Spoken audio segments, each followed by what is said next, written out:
Welcome to another edition of the Pigskin Preview. I'm Dave Ruthenberg from the Enid News Eagle. Along with me, as he has been every week of the season, is our own gridiron guru, Brian Hecker, here at Wings to Go. And welcome for another edition, Brian. Hey, thanks. Glad to be here and got some interesting football coming up again in the playoffs this week. Yeah, absolutely. You know, we all kind of got revved up for the big Bedlam game, and it was wild. It was Bedlam, and Oklahoma once again prevailed in this series. And it seems like Oklahoma State just seems to have a real mental block sometimes about this. They do. They have it's one of those, we just can't get past that hump of beating OU, and that's fine. I mean, it was a great game.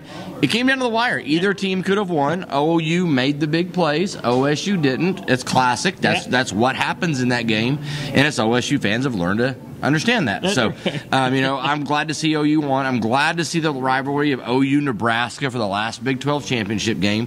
We just don't want Nebraska to leave the Big 12 with that championship. Yeah, there's no animosity out there at all from Big 12 fans about Nebraska leaving, is there? None whatsoever. And I actually like Nebraska. It's one of the, when you travel to a college game, it's actually one of the best places to travel and tailgate at is Nebraska. I had a lot of fun there every time I've been there, but I do not want them to win this week. And I don't think they will. I think it's going to be a good matchup. They're both 10-2. I think Nebraska's been kind of a little under the radar all year. They've been just there. They haven't won the big games, but they've won enough. They won what I consider a very weak division in the Big 12. They did, and with Taylor Martinez, questionable at best to play. You hear a little bit. They maybe played two quarterbacks. Right. You don't know what they're going to do with him, and OU doesn't really have a chance to game plan as well. But I want to give a quick shout out to a guy that killed my Cowboys in a way towards the end of the game is Austin Box.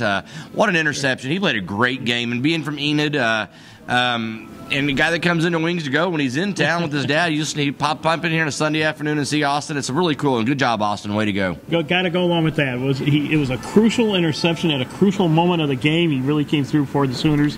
Great to see an Enid kid like that. Yeah, I've told Austin for years that I never go for him and his team. I only go for him. So, and although he intercepted against my Cowboys, I was glad for him and I was cheering him on. Sure. So who do you see in this game? I like Oklahoma. I think, but probably maybe by 10, 12 points. Yeah. I like OU to come out. The key is going to be is Martinez playing, and if he is, can OU stop his ability, and how effective is he going to be? And the other part is going to be Nebraska's defense. They have been good at times this season. They've been shutting people down, but I don't know. I see OU winning. It's a 3.5-point line. I see OU winning by a touchdown. Yeah, I got to go along with that. So we'll see what happens in the. And like you mentioned, it's kind of appropriate that it's Oklahoma and Nebraska, maybe probably for the last time. Yeah, come on out to Wings to Go, kick back, watch the game, or if you're having a watch party, call in a delivery. We'll deliver to you.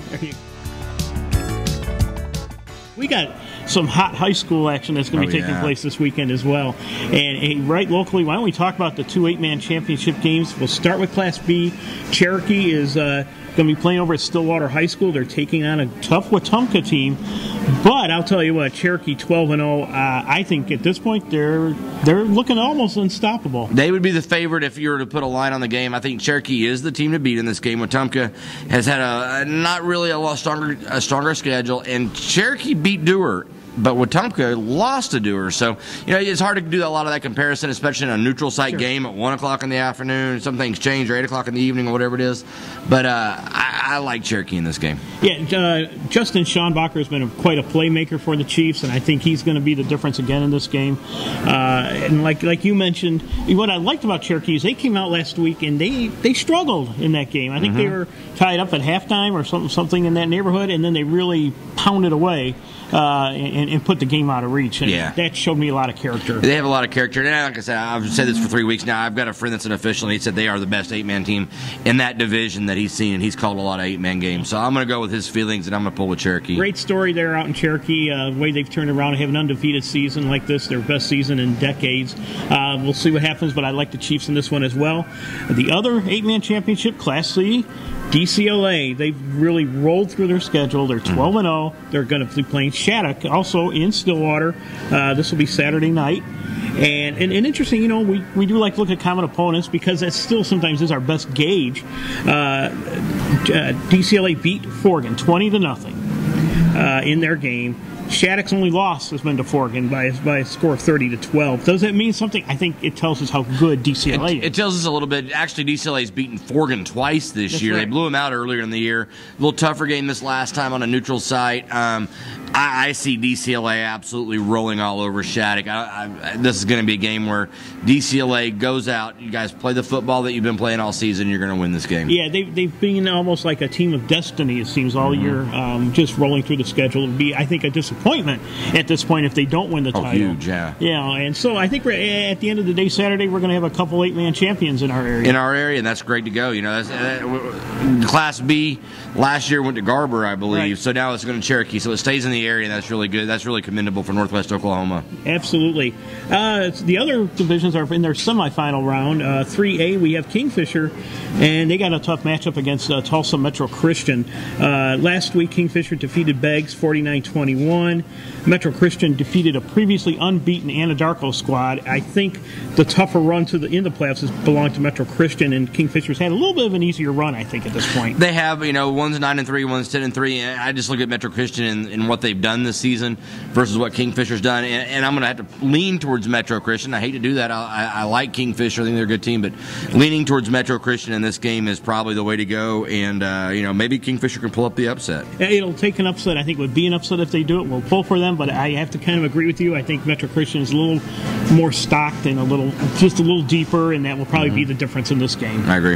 In 2A, we got Hennessey taking on Millwood, a real powerhouse. Millwood 13-0. They've got D1 talent on that team. It's going to be a tough matchup. Millwood is a machine. They are the mini union, as we talked about earlier. They are a mini union, mini Jinx kind of team. They have a lot of class and a lot of talent on the team.